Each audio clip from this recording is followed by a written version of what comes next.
que fiz no ano passado, quando sempre no culto das 9, eu pregava num texto da jornada de leitura da Bíblia. Eu farei isso de modo alternado.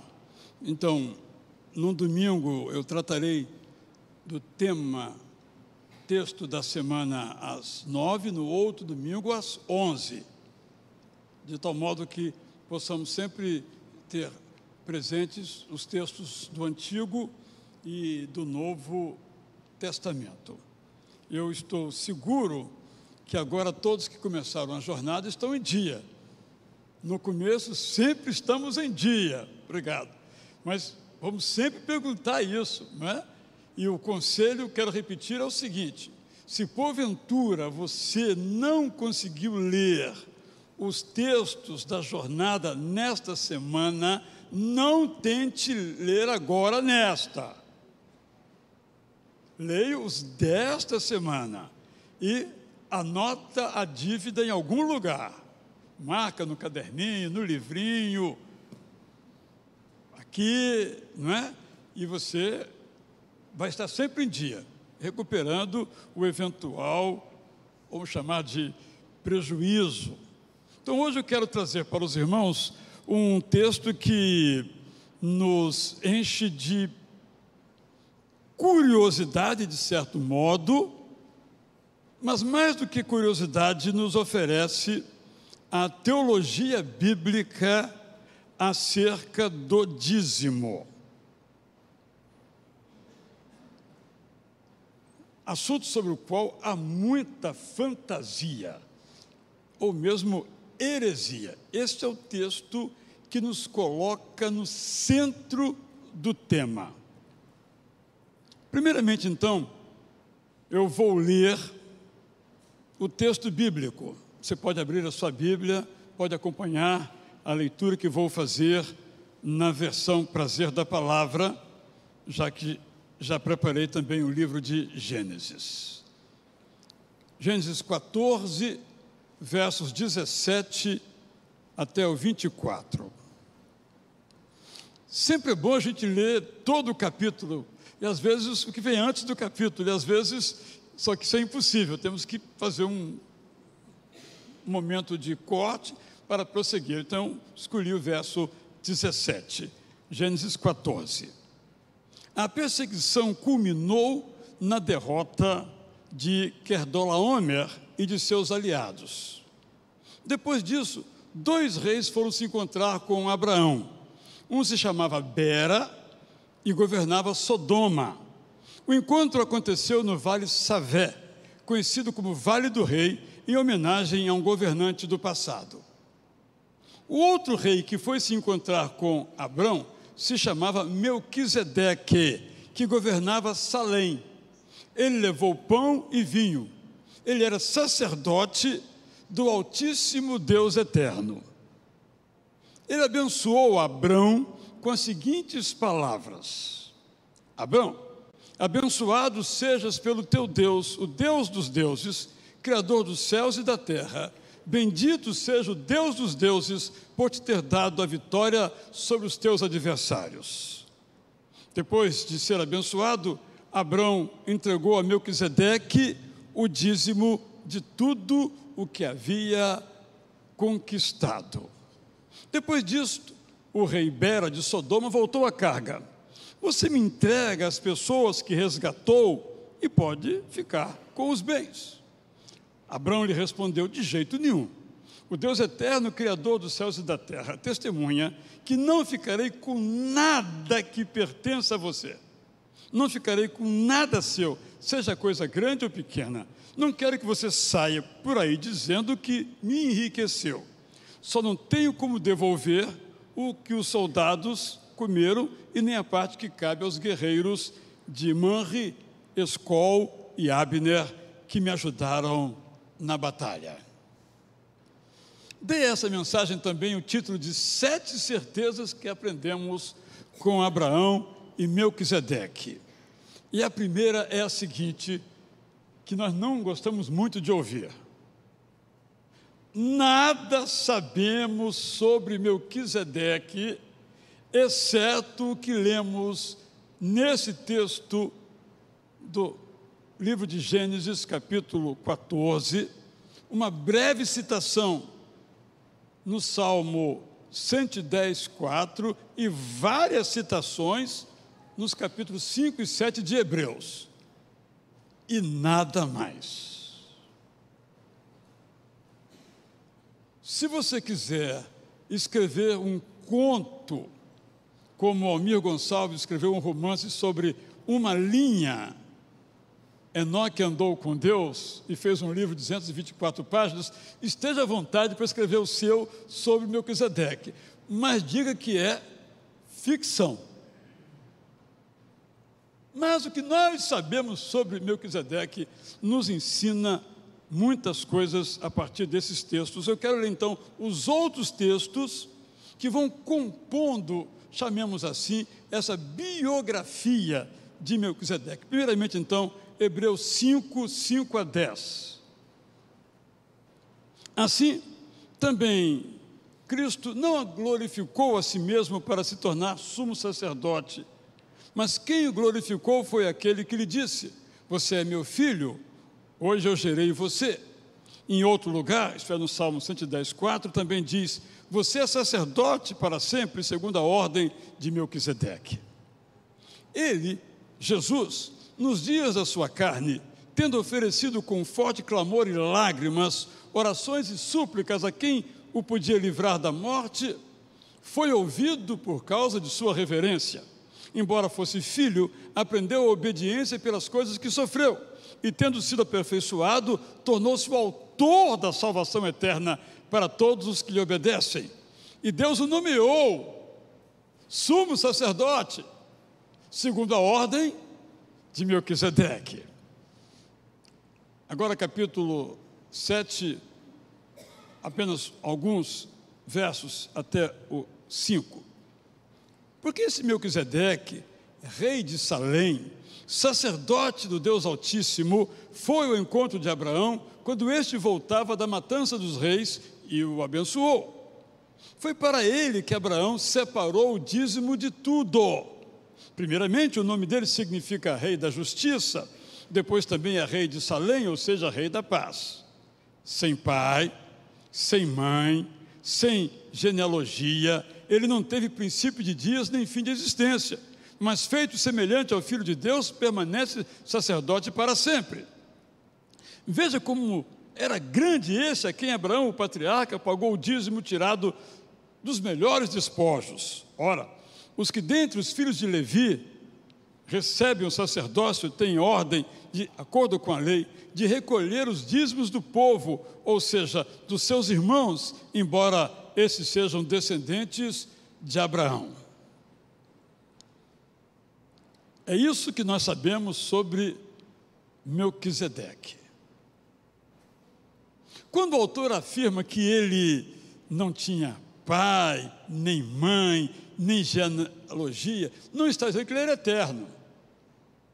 Está dizendo que nós não conhecemos o nome do seu pai, nem o nome de sua mãe, nem a sua linhagem.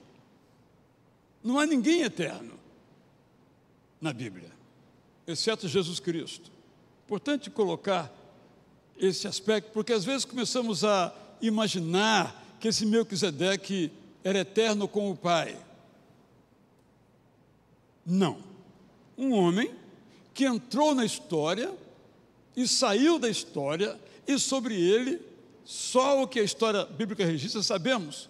Filho de quem não sabemos, pai de quem não sabemos, só sabemos que ele era um sacerdote do Deus Altíssimo. Uma pessoa de carne e osso, uma pessoa real. Importante salientar isso, porque às vezes gostamos de ir além da Bíblia e erramos. Segundo lugar, Melquisedeque não era parente de Abraão e nem seguia a religião nascente, o judaísmo, de Abraão. Ele era rei de uma cidade-estado, era, na compreensão que depois os judeus teriam, um pagão.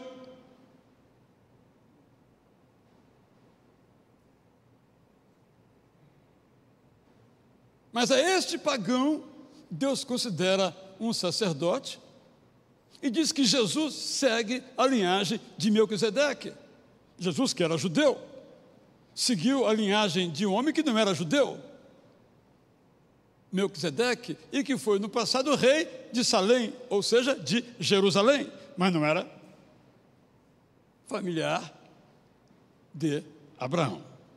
O que isso significa? Há um livro muito interessante, já um pouco antigo, infelizmente os livros antigos ficam indisponíveis, chamado Fator Melquisedeque.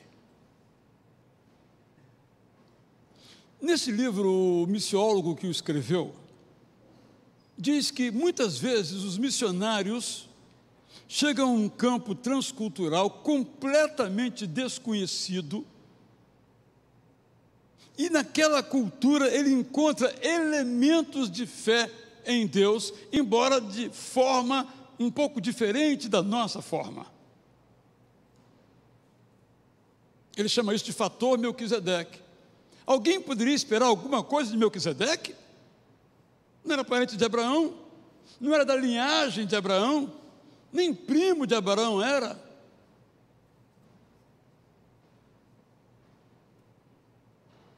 Às vezes as nossas mentes ficam muito limitadas, achando que o amor de Deus só se manifesta entre nós, que cremos em Deus do modo que nós cremos. Quando o amor de Deus não tem limites, sejam denominacionais, sejam territoriais, sejam culturais. Ou achamos que Deus é só nosso?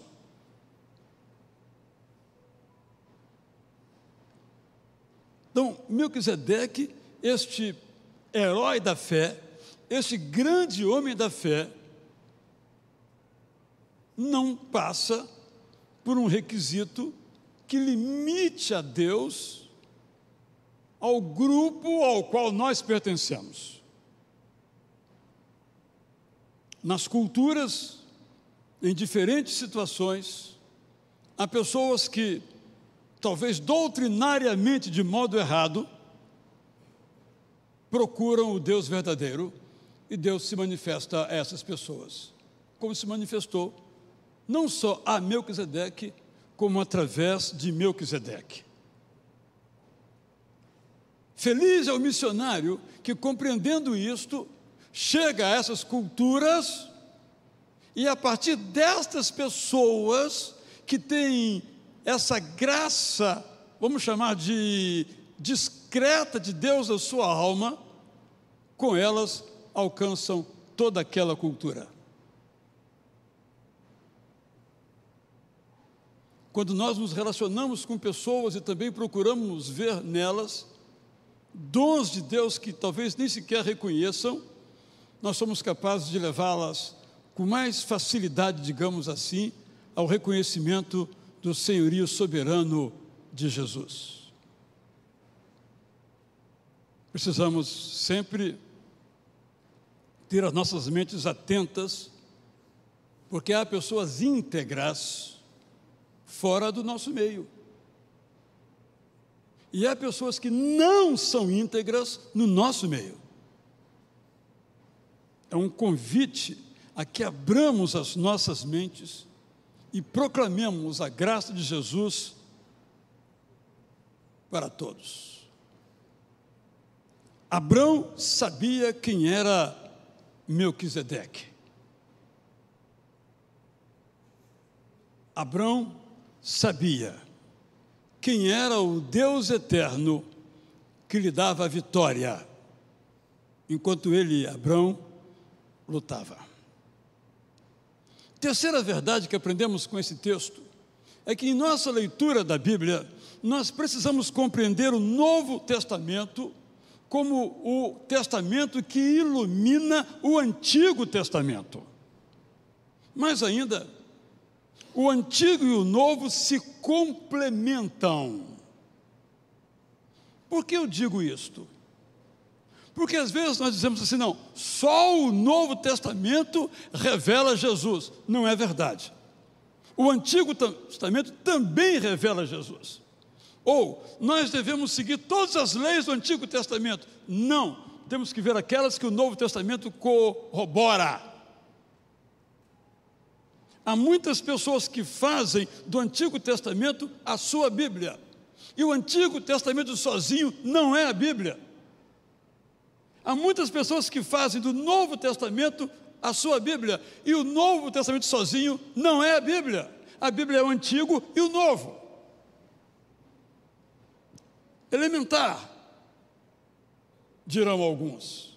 De fato é, mas às vezes nos esquecemos. Em nossa jornada, quando chegarmos à hora de ler Levítico, nós não vamos ler Levítico. Porque primeiro vamos ler Hebreus. Não dá para compreender Levítico sem Hebreus. E não dá para compreender Hebreus sem Levítico. Quando eu li aqui o filho de Levi, está falando de quê mesmo? Quem lê Levítico sabe que os levitas, os descendentes de Levi, eram encarregados do culto, do sacerdócio, das ofertas, tudo aquilo ligado ao serviço religioso. Filhos de Levi, descendentes de Levi. Só dei um exemplo. Como nós vamos compreender, por exemplo, o apóstolo Paulo diz que todos pecaram e carecem da glória de Deus? É só ler Josué e Juízes, que ninguém vai ter dúvida que todos pecaram, até Josué,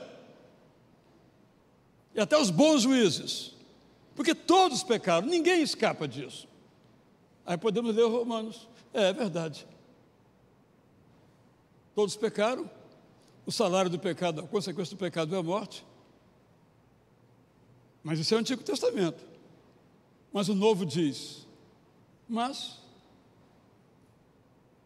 o dom gratuito de Deus é a salvação em Cristo Jesus.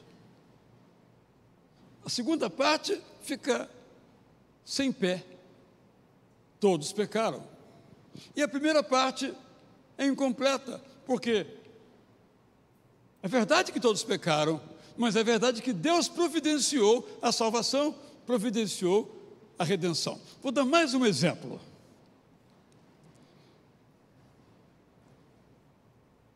Jesus é o nosso Redentor. Correto? Mas o que é Redentor? Não temos como entender sem entender a prática e a lei, a legislação do levirato. O levirato está no Antigo Testamento, desde as primeiras histórias, antes ainda da legislação. E dizia o seguinte: quando uma mulher fica viúva, o seu cunhado, isto é, o irmão mais velho do falecido, se casa com ela. Ele é o resgatador, ele é o redentor. Isto é, ele é aquele que mantém o nome da família. Ele é aquele que mantém a propriedade da família. É ele que mantém a possibilidade de a viúva continuar vivendo, de a família continuar existindo. Esse é o Redentor no Antigo Testamento. O que é que Jesus Cristo faz? Ele é o nosso Redentor. Em que sentido? Ele, como se casasse conosco para nos manter vivos. Ele nos redime, ele nos resgata. Ele é esse levir, esse cunhado. Esse é o sentido de Redentor. Isso quer dizer que ele deu a sua vida em nosso lugar.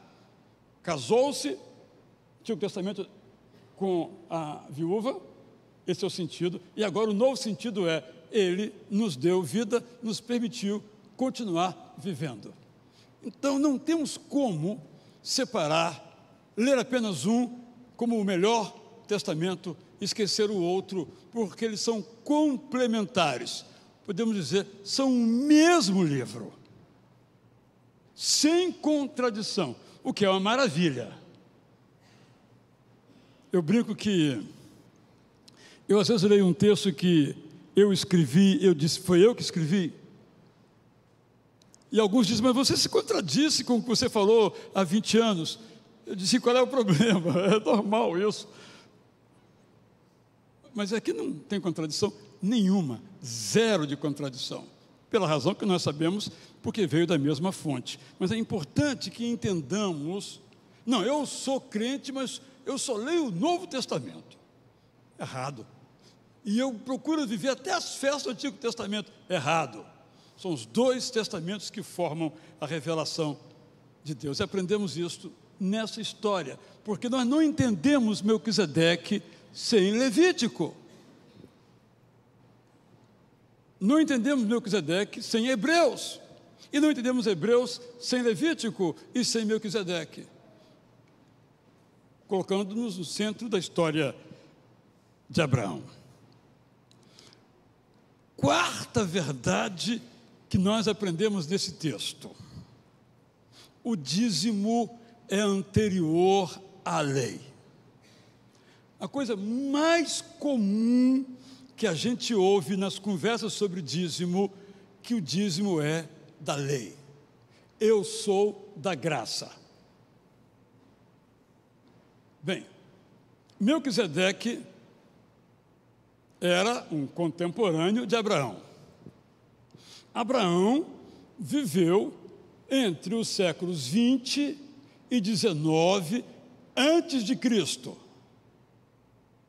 Moisés codificou o sistema legal, mosaico, judaico, hebraico, que nome queiramos dar, no século 15. Embora alguns até o coloquem mais tarde, no século 13. Eu sou conservador, século 15. Do século 15 ao século 19, temos 4 séculos de distância. O dízimo, portanto, nem judaico é, na sua origem, é do Melquisedeque.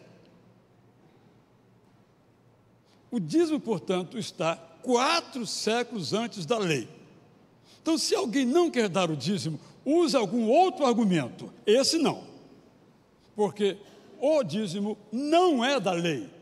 O dízimo é do tempo de Abraão e Melquisedeque. Importante salientar isso, porque vocês sabem que uma mentira dita muitas vezes se torna verdadeira. E essa é uma delas. É uma falsidade afirmar que o dízimo é da lei. O dízimo é anterior à lei.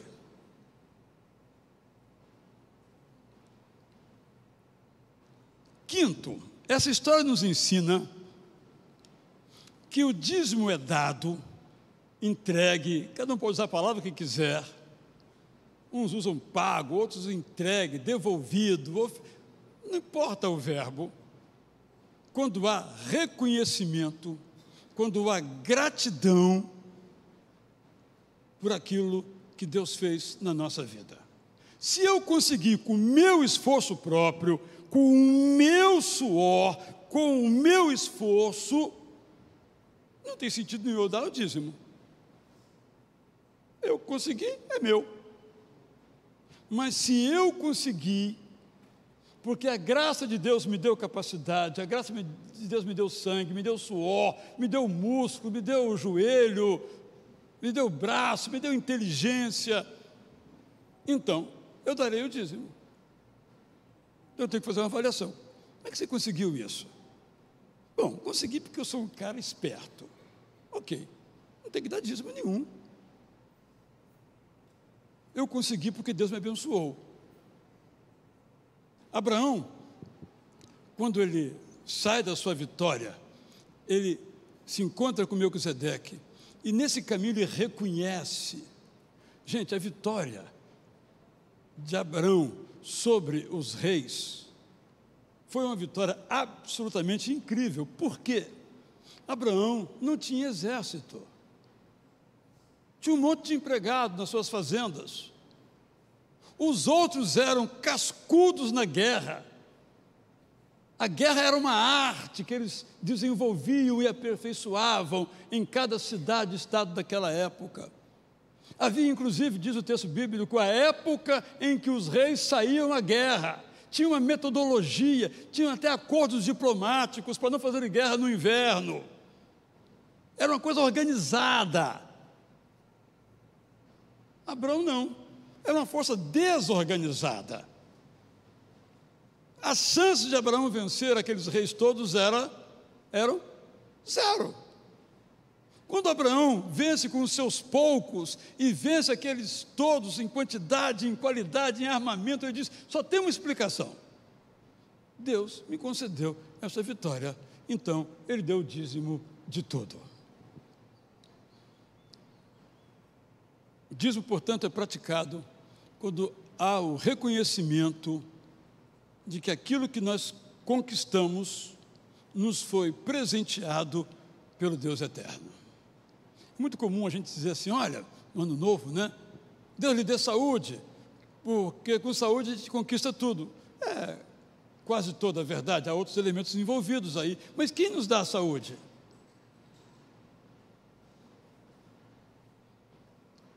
Sexta verdade que esse texto nos oferece é que Abraão era um dizimista regular. Não pergunte quem foi a primeira pessoa na história a dar o dízimo, que a Bíblia não diz. E ninguém pode afirmar isso. Se Abraão aprendeu com Tera, não sabemos. Provavelmente não. Abraão era alguém que estava num processo de conversão, que começa com a sua primeira chamada em Ur, com a sua segunda chamada em Harã, e a entrada dele na terra de Canaã. É um processo de conversão longo pelo qual Abraão passa, e vamos acompanhando a sua história. Penso que a data da conversão de Abraão, se nós pudermos assim dizer, é quando Deus faz um teste com ele. Quero saber quem você é, Abraão. Então eu quero que você me dê o seu filho, Isaque, sacrificando lá no alto do monte. Abraão, até aquele momento, não tinha se convertido completamente ainda. Quando, então, ele levanta o facão para matar o seu filho, e uma voz o interrompe e diz, eis aí o cordeiro. Abraão, então, entendeu definitivamente quem era o Deus eterno. Não sabemos se essa foi a primeira vez que ele deu o dízimo, mas nós temos indicações muito claras que isso era uma prática que se tornou regular na sua vida, e eu vou trazer uma prova. Gênesis 28, 16 a 22.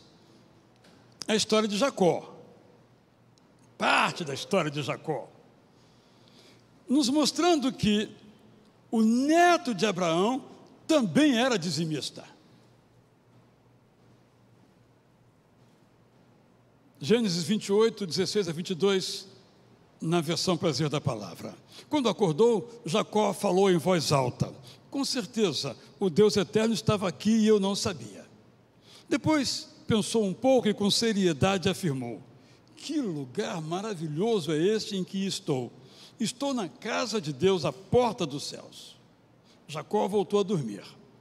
Quando acordou pela manhã, pegou a pedra que servira como travesseiro, colocou-a em pé, formando uma coluna, e sobre ela derramou um pouco de azeite.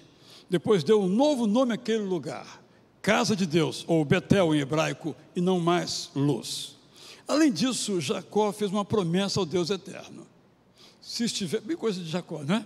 Se estiver, e nossa também, né? Se estiveres comigo e me guardares nesta viagem que estou fazendo, dando-me comida e roupa e permitindo que eu volte para Berseba, tu serás o meu Deus eterno. Prometo que a pedra que usei como uma coluna será a tua casa. prometo também que te darei o dízimo de tudo o que me deres. Com quem ele aprendeu? Com seu pai Isaac, ou possivelmente com seu vovô Abraão.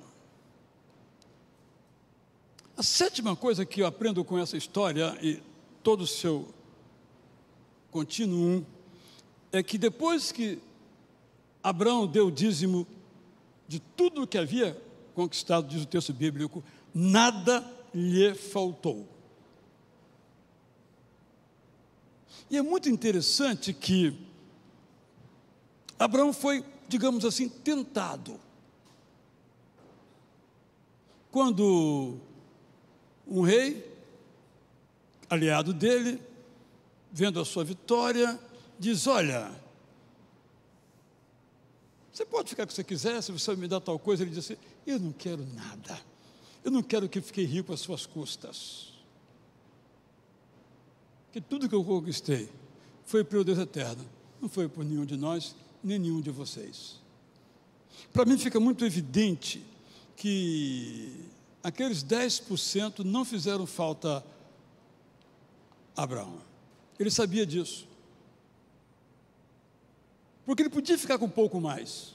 O rei aliado lhe ofereceu um pouco mais. Mas ele entendeu que ele não precisava. Digo isso porque às vezes há muitas pessoas que argumentam assim: bom, se eu der 10%, vai me fazer falta.